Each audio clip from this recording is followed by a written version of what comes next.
Hay un libro que causó furor y fue el libro de las señoras del narco, el libro de Emma Coronel y todas las relaciones que había de el sector pues más de la farándula, podríamos decir, del sector de la prensa rosa, de actrices, de conductoras y conductores de televisión y de medios de comunicación con el crimen organizado.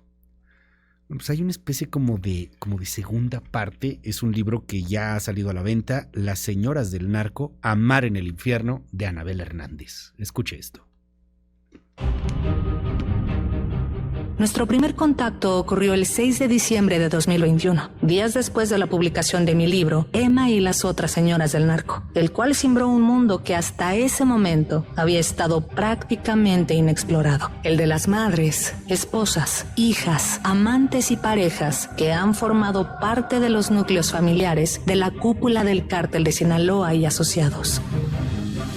Pues ya tenemos matrimonio, ¿y para cuándo el anillo? No, pues no, ya, y somos novios. Ah, pues ¿qué te dijo Arturo? Somos novios. Él estaba entusiasmadísimo en ese momento con ella. ¿Por qué? ¿Te dijo por qué? Porque Galilea sí es el prototipo de mujer que le gusta a Arturo. Con Arturo Beltrán Leiva. Con Arturo Beltrán Leiva. Y eso es una mentira, señores. Si tanto esta señora habla de que hay un catálogo de Televisa donde las actrices nos prostituimos o nos ofrecemos como damas de compañía o como acompañantes de desayunos o comidas o lo que sea, que lo compruebe. Carla Luna fue la persona que se involucró con Arturo Beltrán Leiva. Yo me enteré de esa relación en el año 2008, que fue la misma Carla Luna que me lo comentó. Y tengo testigos de eso, no solamente lo supe yo, tengo testigos de eso. Y también en ese mismo año fue cuando ella me dice que vuelve con América.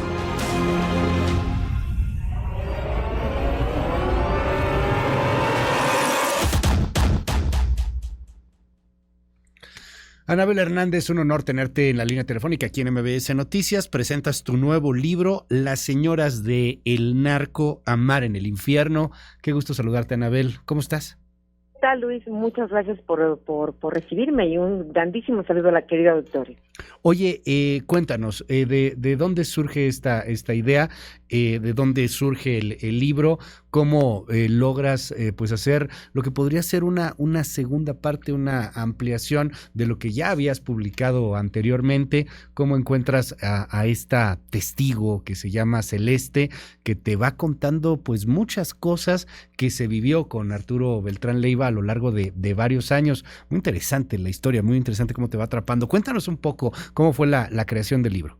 Gracias, Luis. Pues antes que nada recordar al auditorio que llevo ya casi 20 años investigando a los carteles de la droga en México. He hecho libros duros, documentados, que finalmente algunos de ellos han derivado en causas penales, judiciales, por ejemplo, contra Genaro García Luna allá en Nueva York. Entonces, estamos hablando de un largo recorrido dentro pues de ese mundo oscuro, dentro de estos grupos criminales, tratando de entender cuáles son las partes, cuáles son los componentes que conforman estos grupos criminales, este sistema criminal que sigue imperando al país. Hace un momento, antes de que me dieras entrada en la entrevista, pues estaban ahí estas noticias terribles sobre Monterrey. Y justamente,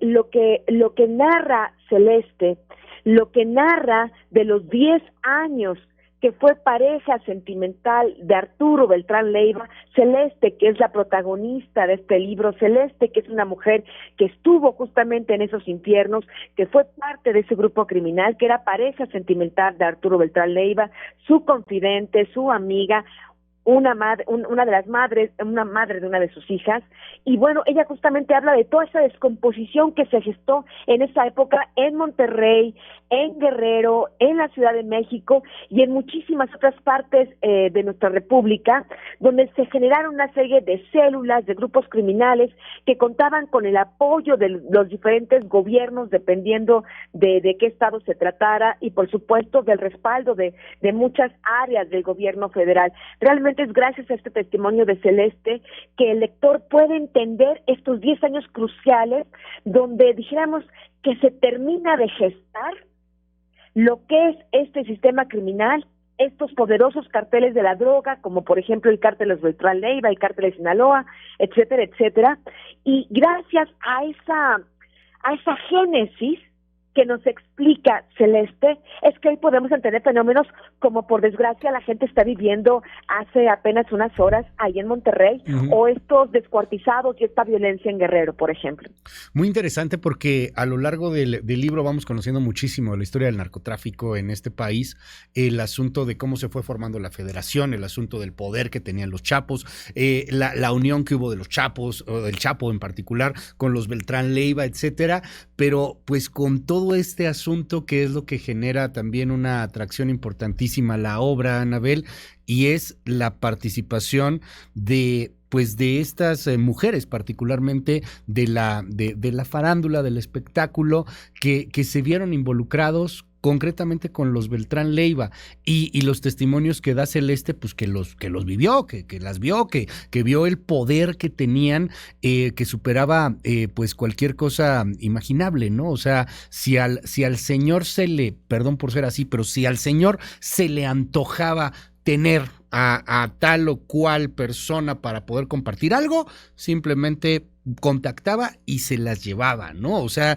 es un asunto que a mí me dejó con la sangre helada. O sea, el poder que podía tener un Arturo Beltrán Leiva, un cártel, y que seguramente siguen teniendo hoy muchos capos.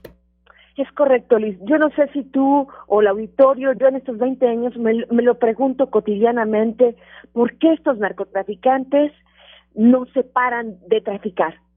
Porque estamos hablando de gente insaciable, que aunque dijéramos las fortunas, imagínate, de Mayo Zambada, o del Chapo Guzmán, o del Mencho, o del narcotráfico, entre los narcotraficantes, que me digas, ¿cómo es posible que sigan delinquiendo? ¿Cuál es el motor que los impulsa? Uno pensaría, pues, el dinero, el poder, el control territorial, ser casi gobernantes, ¿no? Virreyes en diferentes partes de México, y no.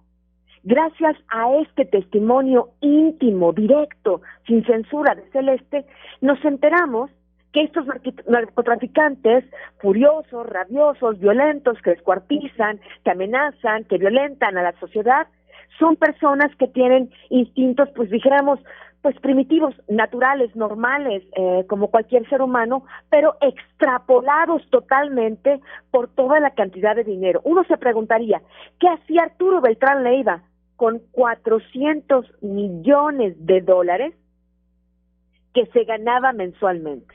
Bueno, una parte de esos millones, y lo explica claramente Celeste, e incluso narra cómo Arturo Beltrán Leiva se quejaba de que pues él en realidad era una marioneta, que en realidad los dueños del negocio era el gobierno federal. Y no olvidemos que en ese momento el gobierno federal estaba encabezado por, sobre todo en la parte cumbre de Arturo, que estamos hablando entre el 2007 y 2008, estamos hablando que era el gobierno de Felipe Calderón, con este secretario de Seguridad Pública, Genaro García Luna, que iba, visitaba a Arturo Beltrán Leiva. A Celeste le consta, Arturo le dio 2 USBs, donde le entregó información de conversaciones grabadas, de acuerdo a lo que señala Celeste, y que fueron entregadas al FBI, con Genaro García Luna y, por ejemplo, Felipe Calderón. Es parte de la información tan claro, importante que tiene Celeste, que le confió Arturo Beltrán Leiva. Entonces, cuando uno se pregunta, ¿qué hace con estos 400 millones de dólares? Sí, pagaba los sobornos, pero otra muy importante parte de ese dinero lo ocupaba en satisfacer y en alimentar lo único que a este hombre le importaba, que eran las mujeres. Este hombre lo que quería era compañía. Igual contrataba universitarias, igual contrataba una serie de mujeres, dijéramos, de la vida cotidiana, que podrían ser madres de familia, estudiantes, etcétera, etcétera, que tienen vidas cotidianas, pero que van con esos narcotraficantes porque les pagan fortunas, o también iba con artistas.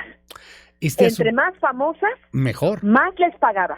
Y mucho mejor, porque esta parte, como la narra Celeste y como vas tú dando pues esta historia, Anabel, llama poderosamente la atención, y de pronto te pones un poco en el lugar de ciertas artistas o de ciertas personas, en donde llega un hombre tan poderoso como el Barbas, como Arturo Beltrán Leiva y te está ofreciendo una millonada, una cantidad irrisoria, ingente de lana, de dinero, y pues en donde pareciera que no hay posibilidad de decir que no, o sea, o recibes la lana o le dices que no al señor Barbas. Hay mucha gente que se ha enojado con este asunto, han amenazado hasta de demandarte. ¿Qué me dices de este punto, del papel en el que se ponían pues estas personas de las cuales hablas en el libro? Está lo mismo Galilea Montijo, Betty Monroe, etcétera, Pati Navidad, que de hecho ya ha dado algunas declaraciones. ¿Qué me dices sobre este punto y sobre lo que algunas inclusive señalan de una posible demanda? Bueno, antes que nada explicar que gracias a este testimonio de Celeste, este libro es casi un análisis psicológico y antropológico de qué hay en la mente de estos criminales. Y en esta mente de estos criminales hay un importante interés en satisfacer estas necesidades fisiológicas, que es la sexualidad. Y aunado a una serie de egos y de competencias que había dentro de los propios líderes del cártel de Sinaloa, de a ver quién traía a la mujer más famosa y quién traía a la mujer más bella. Es en este contexto que Celeste comienza a narrar, pues, entre las más bellas, pues, había muchas famosas. Yo no estaba buscando famosas, yo ni siquiera conocía ese mundo. Gracias a Celeste y algunas revelaciones que ya había hecho previamente en el libro de M, las otras señales del narco, es como uno se entera de esto, cómo penetra el crimen organizado todo. Y yo difiero un poco de tu punto de vista, Luis, y invito al lector a que lo vea, porque así como hubo mujeres que le dijeron que sí, y recibían incluso mensualidades por visitas de 2, 3 veces al mes fijas, estables, de $200,000 mensuales a estas mujeres. Incluso los sicarios, los lugartenientes de Arturo Beltrán Leiva, se enojaban. Generó disputas dentro del cártel porque decían, bueno, ¿cómo le paga más a esta señora? Y en vez de pagarme a mí, que yo estoy aquí las 24 horas del día jugándome el pellejo. Parecían cosas banales, pero todas estas disputas van descomponiendo los carteles de la droga, van generando, van dinamitando, van generando violencia. Claro. Entonces, así como hubo mujeres que dijeron que sí, Luis, hubo mujeres que dijeron que no. Y por cierto, lo acabas de mencionar, la señora Pati Navidad fue una de las que fue llevada engañada, y eso está en el libro claramente. Ella no sabía dónde estaba yendo, la engancha, porque además en este mundo hay enganchadores que pasan como gente decente, VIPs, chicas de la socialité mexicana, que un día están comiendo con juniors millonarios y están en la fiesta y están en los mejores bares y restaurantes, y por otro lado están enganchando mujeres para llevárselas a narcotraficantes, como es el caso de Violeta Vizcarra, una VIP de la Ciudad de México. Y por otro lado hay otros artistas masculinos que también, además de estar en la televisión y cantar y bailar y todo esto, se dedican también a reclutar mujeres de su propio gremio del espectáculo para llevárselas a Arturo. Pati le dijo que no. Pati fue enganchada, engañada, fue llevada a dar una serenata fingiendo un falso cumpleaños de Arturo Beltrán Leiva, que no lo era. Ella, cuando llega, ve todos estos hombres armados, canta de todos modos, evidentemente, y ella lo reconoce. Ella es una de las que ha reconocido exactamente con punto y seña lo que narra Celeste. Canta de todos modos, le habían ofrecido $30,000 y Arturo Beltrán Leiva la mete en un cuarto oscuro y le dice, pues no te pago si no eres más amable conmigo, dijéramos de esta manera, ¿no? Para ser eufemistas, para usar eufemismo. Y Pati dice no. Pati dice no, y dijo que no, gracias. Le ofreció un coche, no gracias. Le ofreció el triple, no gracias. Y se fue caminando tranquilamente con sus acompañantes. Y hubo mujeres que dijo que sí, y la estamos escuchando, la vemos caminar, respirar, que bueno, o sea, sí se podía decir que no. No es verdad que no se podía decir que no. No es el caso de, por ejemplo, muchachas universitarias, chicas, sabemos cómo estos hombres trafican mujeres, sabemos cómo las explotan. Entonces, para mí es muy inquietante, incluso como mujer me molesta, me genera realmente pues bastantes puntos para analizar de cómo estas mujeres VIP, las ricas, las famosas, a ellas sí las tratan como reinas y a otras mujeres pobres o humildes o que no tienen prestigio, no tienen esa fama, las tratan como si fueran mercancía. De eso trata el libro. Esa es la denuncia. Hay un asunto ahí finalmente que me llama mucho la atención y que creo que vale la pena, además en este preciso momento, Anabel, en donde estamos recordando 9 años de la tragedia Ayotzinapa, 9 años de esta masacre que ocurrió allá en Iguala, en Cocula, de lo que pasó con los estudiantes, y es el hecho de que la misma Celeste pues tiene este origen en Guerrero, y que los Beltrán Leiva mucho tiempo estuvieron también ahí en Guerrero, inclusive pues manejaban todo lo que estaba pasando en este mundo del jet set, en estos situaciones de super ultralujo, etcétera. Hoy vale mucho la pena reflexionar sobre ese asunto, o sea, sobre lo que representó y sobre toda la podredumbre que hay alrededor y que continúa en la política, en el tema del manejo de los medios. El presidente, de hecho, creo que te mencionó hace un momento, diciendo que era pues una situación muy lamentable que se le comparara a él con Peña Nieto, porque él es distinto, pero pues pareciera que nada ha cambiado, ¿no? El gatopardismo, haz como que todo se mueve para que todo siga exactamente igual.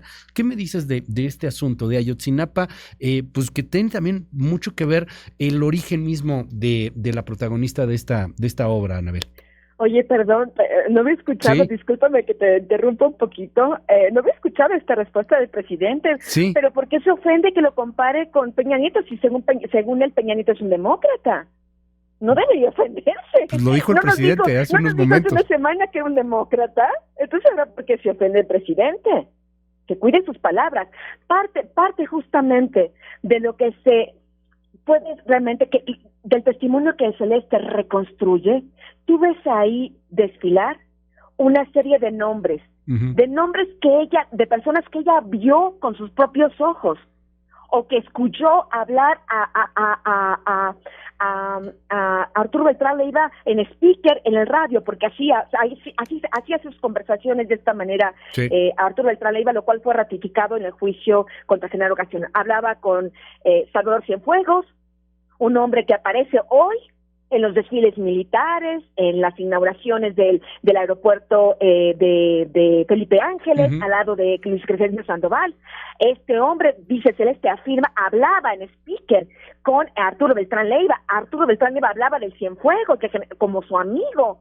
Esta gente como Pedro Aces, que en aquella época primero era del PRI, y luego, según el Grande en su declaración, dice que era relacionado con Calderón. Bueno, este Pedro Aces, que fue senador, que es morenista, que fue senador por algún tiempo de Morena, que es un líder sindical al que el presidente va a sus eventos, le levanta la mano, le aplaude, etcétera, etcétera.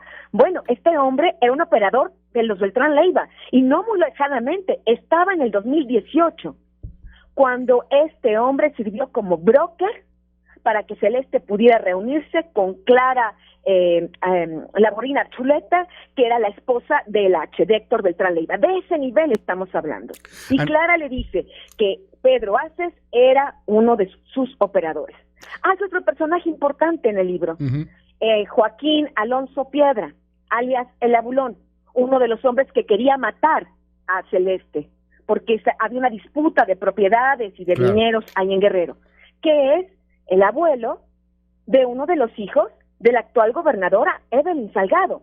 Entonces, esta señora morenista, gobernadora de Guerrero, que tiene este estado como está, uno puede entender por qué. Tiene un conflicto de interés. Si tiene un padre que también trabajaba para los Beltrán Leiva, y si él tiene este abuelo de su hijo que también trabajaba para los Beltrán Leiva, no imagino cómo una persona con estos conflictos de interés puede intentar gobernar un estado como Guerrero. Y así tenemos, por ejemplo, personajes como Mar García Harfuch, hablando del 9º aniversario. Anabel, te pongo el audio de lo que dijo el presidente hace unos momentitos. Sí, con gusto. Ya lo pudimos ahí rescatar. Y esto fue lo que señaló, porque mira, cosa curiosa, o sea, hoy teníamos esta entrevista, pero bueno, te mencionó en la mañanera. Qué interesante. Escuchemos. Anabel Hernández dice que yo soy el responsable de estar creando una nueva verdad histórica, que estoy igual que el licenciado Peña Nieto, pues me llama mucho la atención. Porque si hubiese continuado esta simulación, no hubiésemos llegado a nada. Queda al final lo que posiblemente querían estos simuladores, pseudo defensores de derechos humanos, vividores, gente que se aprovecha y saca beneficios del dolor humano, del dolor de la gente. Entonces, vamos a continuar con la investigación. Tengo el compromiso de que se aclaren las cosas. ¿Cómo ves? Pues lo veo muy delicado, porque no son cosas, esta simulación, esta falta de verdad a medias, esta falta de llegar a fondo, pues ya pasaron 9 años. ¿Cuándo ha interrogado a Peña Nieto? ¿Cuándo ha sido llamado a declarar a la Fiscalía General de la República para preguntarle por qué permitió que se mintiera sobre el caso de los estudiantes? ¿Por qué protegió a los militares, a los policías federales que participaron? ¿Por qué no llama al propio Salvador Cienfuegos? Y que nos explique también por qué protegió a toda esta cadena de mando de militares. Que llame a Osorio Chong, que llame a Harfuch. Harfuch era un jefe policíaco en aquella época en Guerrero, era el responsable de la Policía Federal en ese estado. Están los documentos firmados por él mismo. El señor hoy podrá decir lo que quiera. Están los documentos que yo tengo, que ya publiqué hace 3 años, no ahora, los publiqué hace 3 años, en un reportaje que publiqué con Aristegui Noticias, donde este hombre firmaba como responsable de la Policía Federal, donde estuvo informado de lo que pasaba en toda esa jornada por parte de Luis Antonio Dorantes, que era el jefe particular ahí en la base de Iguala, y tengo todo el informe de una investigación interna que hizo la Policía Federal, que también ya publiqué hace 2 años, 3 años, donde decían que toda la Policía Federal de Guerrero, de esa parte de Iguala, estaba totalmente contaminada. ¿Qué hizo el señor Harfuch? No hizo nada. Y ahora, después, ayer el señor Encinas nos explica que en realidad el señor Harfuch también fue parte de ese complot para crear la verdad histórica. Si Andrés Manuel López Obrador fuera distinto, el señor García Harfuch no estaría como precandidato de Morena a la Ciudad de México. Anabel Hernández, te aprecio muchísimo que me hayas tomado esta comunicación. Disponible el libro, Las Señoras del Narco, ya está a la venta, ¿no? Ya acaba de salir. Ya está a la venta, está a la venta y bueno, por supuesto habla mucho más que mujeres del narcotráfico. Nos habla de estos 10 años de génesis, de un problema que seguimos padeciendo hoy, donde el sistema criminal sigue impune. Mil gracias, es Anabel Hernández y ahí está disponible el libro en todas las plataformas y en todas las librerías. Muy buenos días, mucho éxito. Muy buenos días, Luis. Gracias, hasta luego.